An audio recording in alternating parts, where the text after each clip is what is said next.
When you think of water in Florida, you'd probably be thinking about tropical sandy beaches or maybe a water theme park. But there's actually a secret world out here that comes to life in the fresh water system. I'm here today at Blue Springs State Park in front of what they call the Boil, an area of the park where millions of gallons of water bubble up from a spring warmed by the earth, keeping the spring a constant 72 degrees. Sounds great for me, but also to the manatees that call this place home. The constantly warm waters of Blue Springs State Park are a vital refuge for manatees in cold weather. Although they look large and chubby, these marine mammals, unlike whales, actually have very little blubber to keep them warm. So in the winter, when the temperature of the rivers drop, the manatees crowd into these warm springs. And the more wild ones there are, the better it is to release rescued orphans who've grown up in captivity. I'm joining Wayne Hartley from the Save the Manatee Club to do his daily head count. There's animals, since their birth, I've known them, and they've grown to be huge, over 2,000 pounds. Wow, so this is your life. How long have you been researching these animals? About 44 years. Do you think you'll ever stop? As long as I can roll a canoe over and go out, I'll keep at it. Well, let's get in that canoe. What do you say? All righty. All right. Let's do it. Let's go see some manatees. Oh, here we go. Here we go. Oh, my goodness, a mother and a baby, yeah? Oh, and another one down here. I didn't realize they're right here under us. They're lazy. They want to lay on the bottom in the nice warm water. Although the springs are warm, there's no food in here. So later in the day, the manatees will head out into the rivers to forage, and then return to sleep in the warm water. What is it about these manatees that you love so much? They're so peaceful. This one is especially large. That's Esther.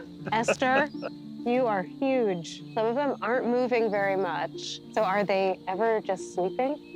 That's what they do here most, is they sleep. And, get warm, rest up. And, of course, they do breathe. And so they need to breathe how often exactly? When you're watching them sound asleep, about every 20 minutes. And I can see a lot of scarring on this one's back. Do you know? That's Hagar. Yeah. This is Hagar. He's got some real deep propeller scars on the far side. That's what it looks like, yeah. Observing these manatees is amazing and a little tragic. Many are scarred from boating accidents. It's a serious problem that Marlon Perkins noticed decades ago. There, just the other side of the spring. Sea cow. Back in the day, manatees were nicknamed sea cows. These aquatic herbivores spend up to 8 hours a day grazing on seagrass. One of our objectives is to see how many of the sea cows show propeller marks on their backs, scars left by the slashing props of boats passing over them. Being hit by boats is just one of the threats to the endangered Florida manatee population of about 5,000 animals.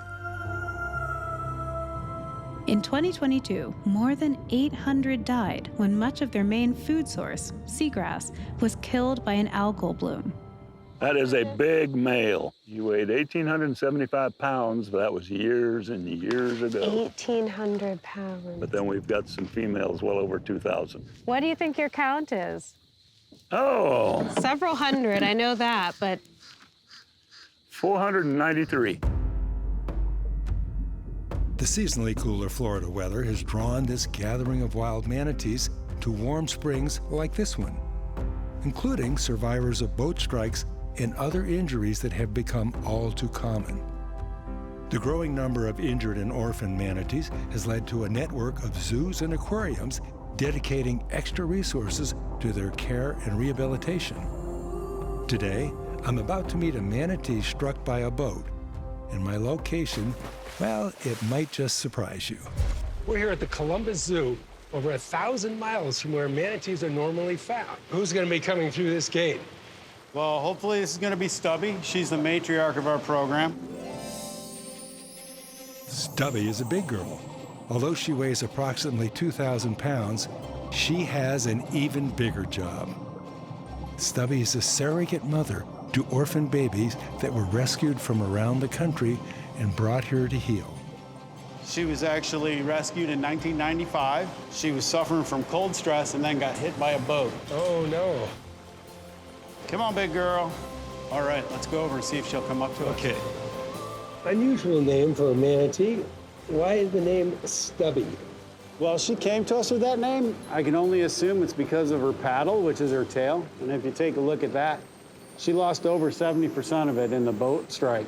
You discovered something very special about Stubby when the orphans came in, right? Yeah, Stubby's amazing. She loves the babies. They're kind of like a job to her. When they first come in, they're so tired. And when they see Stubby coming in, you can feel everything relax. And they go right up to her. So she not only relaxes them, she's then starting to foster them, right? Oh, absolutely. Recently, Stubby gave one orphan named Squirrel a second chance at life. Manatee calves depend on their mothers for up to 2 years, learning essential survival skills and receiving nourishment. For Squirrel, Stubby is her mother now. When Squirrel showed up, Squirrel was all of a sudden glued on top of Stubby, like would not leave her back. Really? Squirrel was just a bundle of nerves, and you could tell anytime they were too far apart, Squirrel would start freaking out. Stubby's mothering skills and affection are obvious. By watching her, Columbus Zoo has discovered that the best way to rehabilitate manatees is to give these magnificent creatures the space to care for each other. There we go. What a good girl. Look at that. Okay. She's ready for more biscuits. Now you can see right here, they have prehensile lips. Yeah. So they can move each side of their face independently. I see. So what would she be pulling in there in the wild? Oh, they eat over 70 different kinds of plants. Oh, we'll let her go on that.